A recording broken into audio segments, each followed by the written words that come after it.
17 novembre 2025. Mesdames et messieurs, c'est le premier rendez-vous informatif de la semaine. Bonjour et bienvenue.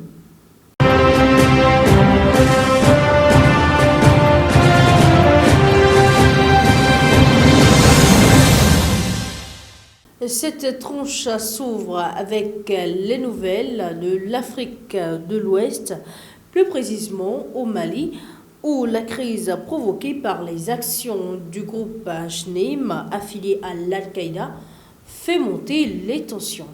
Une pénurie de carburant dure depuis plus de 2 mois et les attaques djihadistes s'étendent désormais au sud du pays.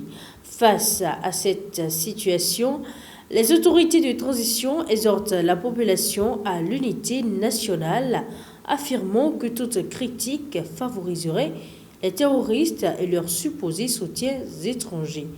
En parallèle, plusieurs opposants souvent en exil dénoncent un régime militaire qu'ils jugent autoritaire et accusent de confisquer le pouvoir en repoussant indéfiniment les élections.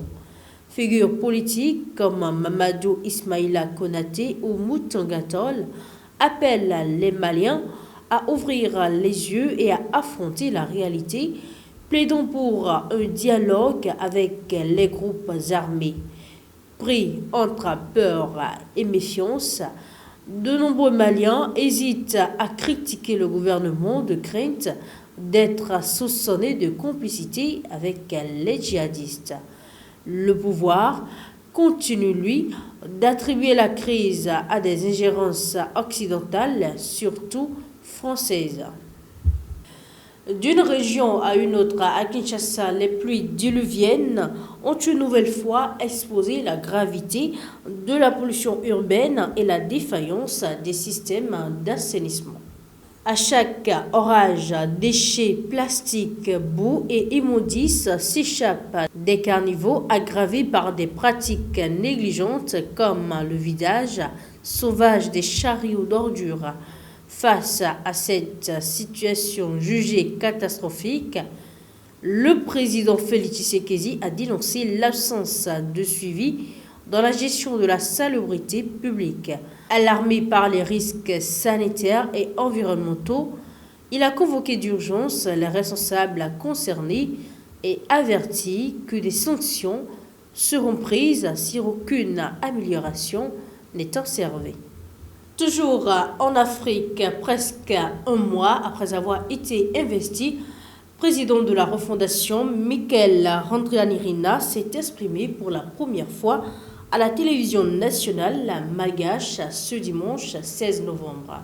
Lors de cette émission enregistrée au Palais d'État, il est revenu sur les 3 semaines de mobilisation qui ont conduit au départ d'Andry Rajoelina, assurant que la transition n'avait rien d'un coup d'État. Répondant aux critiques sur d'éventuelles poursuites ciblées contre l'ancien régime, il a affirmé que les enquêtes en cours relevaient strictement de la justice et promis de combattre la corruption. Michael Randrianirina a ensuite dévoilé sa feuille de route, une vaste concertation nationale dirigée par la EFKM, suivie d'un référendum et d'une élection présidentielle dans un délai de 2 ans. Le colonel a également évoqué la création d'une assemblée de jeunes et la valorisation de l'histoire malgache, tout en affirmant qu'il ne se présentera à la future élection que si le peuple le lui demande.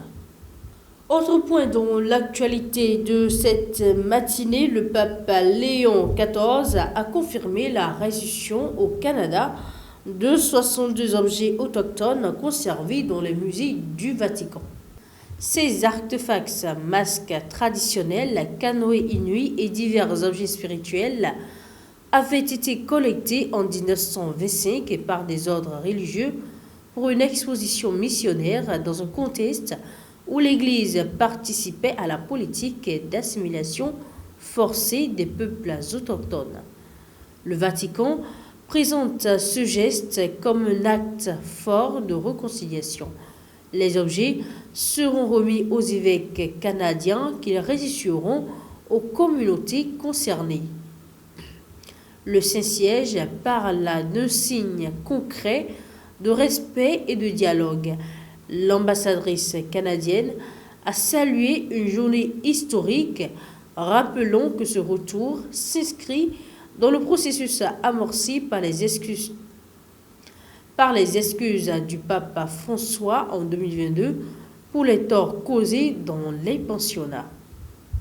Dernier point de cette session d'information, le Conseil de l'ONU doit voter ce lundi 17 novembre 2025 sur la résolution américaine soutenant le plan de paix de Donald Trump pour Gaza. Le texte prévoit le déploiement d'une force internationale de stabilisation chargée de sécuriser les frontières avec l'Israël et l'Égypte, de démilitariser Gaza, protéger les civils et former une future police palestinienne.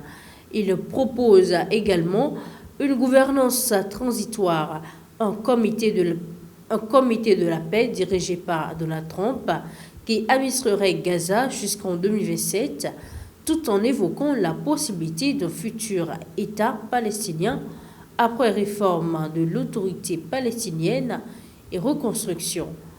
Les États-Unis font pression pour une adoption rapide, affirmant qu'un rejet favoriserait une reprise du conflit. Plusieurs pays arabes soutiennent le texte, tandis que la Russie défend une résolution concurrente jugée plus ambitieuse sur la création d'un État palestinien et refusant pour l'instant l'ISF et ce comité de paix. Ce sera tout pour ce matin. Merci de nous avoir suivis. Ne manquez pas le deuxième rendez-vous de la journée. Portez-vous bien.